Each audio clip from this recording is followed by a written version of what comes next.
कि इस मामले में हकीकत ये है कि सपा वाले मुझे देश का राष्ट्रपति बनाने का सपना इसलिए देखते रहते हैं ताकि उनके लिए यूपी का सीएम बनने का रास्ता साफ हो जाए, जो ये कदापि संभव नहीं हो सकता है।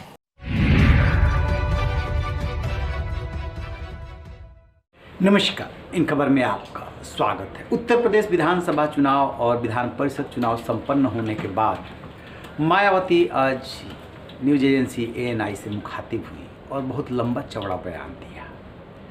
उन्होंने कहा कि राष्ट्रपति बनने का कतई इरादा नहीं, एक बार CM और PM बनने का सपना देख सकती हूँ, राष्ट्रपति बनने का नहीं। सबसे पहले सुन लीजिए कि मायावती ने क्या कहा, इसके बाद बात करते हैं कि आखिर क्यों कहा।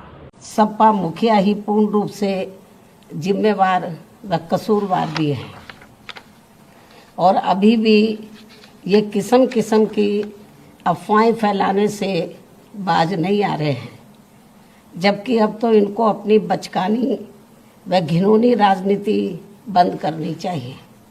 इसके साथ ही इनको मैं ये भी बताना चाहती हूँ कि इसमें भी कोई संदेह नहीं है कि यदि उत्तर प्रदेश सहित पूरे देश में खासकर दलित, आदिवासी, पिछड़ा वर्ग, मुस्लिम व अपर कास्ट समाज में से गरीब तबका भी BSP में जुड़ जाता है तो फिर ये लोग BSP की मुखिया को पुणे यहाँ यूपी का मुख्यमंत्री बना सकते हैं और इतना ही नहीं बल्कि आगे चलकर देश का प्रधानमंत्री भी बना सकते हैं, क्योंकि इन वर्गों के वोटों में बहुत बड़ी ताकत है, बशर्ते यदि ये लोग एकजुट होकर BSP से जुड़ जाएं और चुनाव में किसी भी प्रकार से गुमराह ना हो, किसी भी प्रकार के बहकावे में ना आए। इसलिए मैं अपनी ज़िंदगी में यूपी की फिर से मुख्यमंत्री बनने व आगे चलकर देश का PM बनने का ही सपना देख सकती हूँ, लेकिन देश का राष्ट्रपति बनने का तो सपना मैं कभी भी नहीं देख सकती हूँ।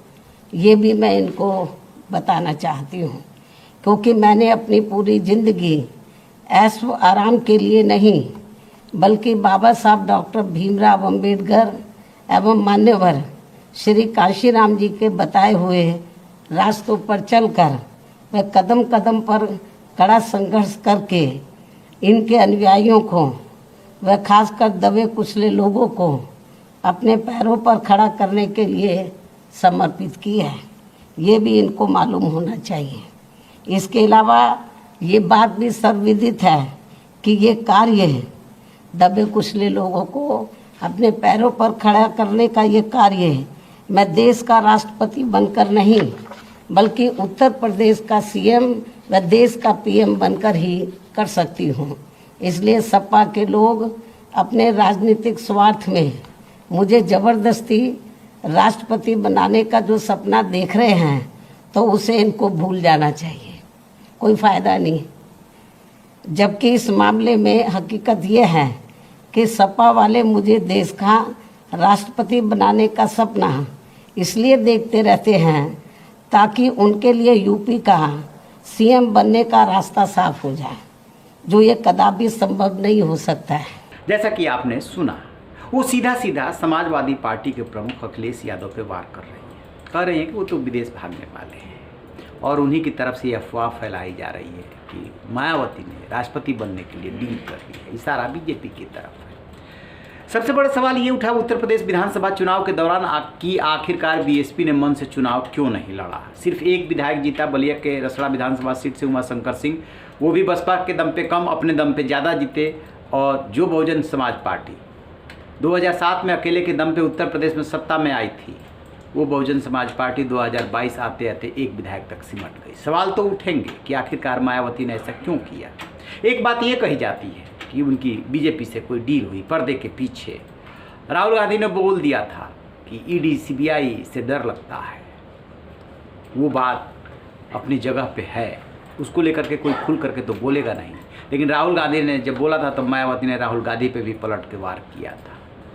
अब सबसे बड़ा सवाल ये है कि जब भी कोई विरोधी दल का नेता बोलता है तो जो सत्ता में पार्टी होती है उसी पे ज़्यादातर वार होते हैं, क्योंकि उसी की नीतियों और निर्णयों को लेकर के लोगों को परेशानी होती है और उसी पे वार किया जाता है। लेकिन मायावती ने जो भी मीडिया से बातचीत किया उसमें बीजेपी पे वो कम हमलावर दिखी, सीधे सीधे समाजवादी पार्टी पे हमलावर रही। इसकी क्या वजह हो सकती है और आज वो क्यों सामने आई? दरअसल वो ये बताना चाहती हैं कि वो अभी भी राजनीतिक मैदान से हटी नहीं है। 2024 का जो चुनाव होने वाला है उस मैदान में वो डट करके चुनाव लड़ने वाली है। और चूंकि समाजवादी पार्टी से उनका वोट बैंक का झगड़ा है, जो मुस्लिम वोट बैंक है उस पर समाजवादी पार्टी और बहुजन समाज पार्टी दोनों का अधिकार रहा है, दोनों को वोट मिलता रहा है। इस बार ये वोट समाजवादी पार्टी ले गई और दलित जो उनका वोट बैंक है, खास तौर से जाटव, वो बीजेपी की तरफ टूट के चला गया। जब उसे दिख रहा है कि बसपा कहीं लड़ाई में है ही नहीं तो बीजेपी की तरफ उसका बड़ा हिस्सा टूट करके चला गया। वही संदेश देना चाहती है। उन्होंने कहा भी कि गरीब, सवर्ण, दलित, मुस्लिम, पिछड़ा कि वोट में इतनी ताकत है कि उन्हें सीएम और पीएम बना सकते हैं और उनकी भलाई के लिए वो कुछ करना चाहते हैं।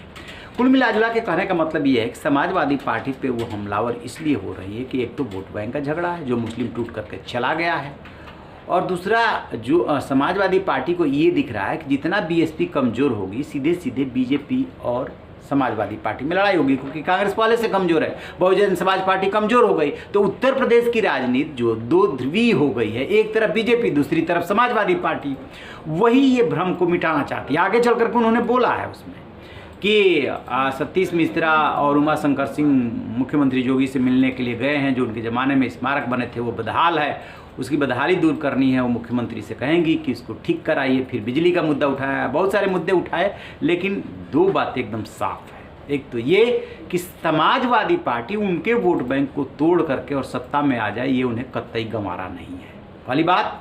दूसरी बात कि बीजेपी के प्रति उनका नरम रुख है, जो सत्ताधारी दल है उसके प्रति विपक्ष का नरम रुख इस तरीके से नहीं रहता है। लिहाजा जो राहुल गांधी ने बात कही थी उस बात को भी कहीं ना कहीं बल मिल रहा है।